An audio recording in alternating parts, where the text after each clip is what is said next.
something that claims that it's going to reduce energy use and we'll be shifting from coal and oil onto alternative. It's just, I don't want to say lies because that's such a sharp-edged word. It's what the academics who study this call strategic misrepresentations. They just can't back it up with the data. So then, well, it's interesting.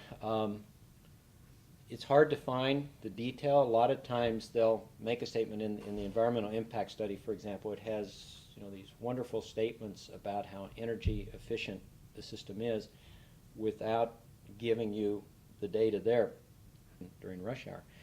So if you say that the amount of energy per person on our train is going to be the average across the country, the weighted average where it's dominated by New York, well, that's just not what it's going to be. So if you make adjustments for our population and all those sorts of things, that's when you come up with a very different result. So what they've said is it's not wrong so much as it's just not explaining to you assumptions they've made that I don't think are good assumptions if your goal is to truly enlighten the reader.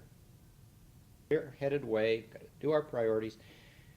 I think all of that is relevant in deciding whether we should spend, let's assume the best, $5.27 billion on something that by the city's own admission is not going to reduce traffic congestion. See that?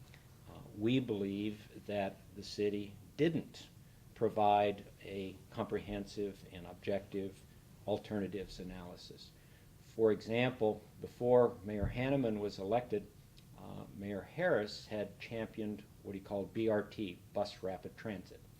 And it's not as simple as just having more buses, but we're solid as a rock that elevated heavy rail is the worst of the possibilities, the ones that would be in alternatives analysis.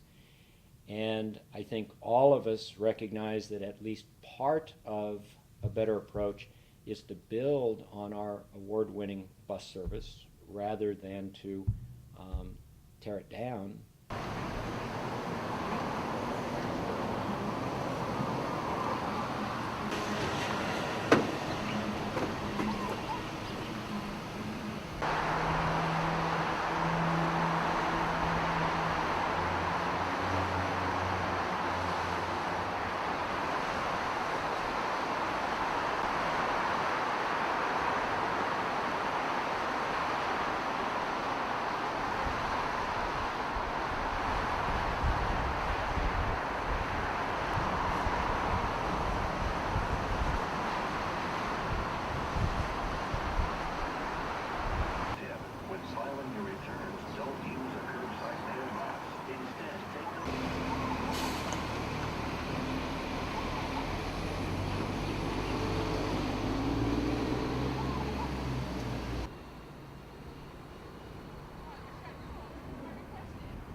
Old Poly Road via UH Manoa.